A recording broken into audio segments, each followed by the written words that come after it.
Ready, go. Psalms. Delight yourself in the Lord, and He will give you the desires of your heart. Go. John 1:12. Apahan katong bawat usanay kaniya, yatagan katungod na mahimong anak sa Diyos. Proverbs 3:5-6. Salig sa Ginoo sa tibuok nimong kasing-kasing o ayaw yun salig sa imong kahalan. Hinumdumi siya sa nimong buhaton o pagtutulan kaniya sa matarong na dalan. Leviticus 19:11.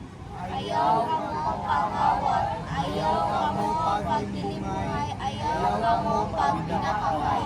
Go. Jeremiah 29:11. For I know the plans I have for you, declares the Lord, plans to prosper you and not to harm you, plans to give you hope and a future. yay!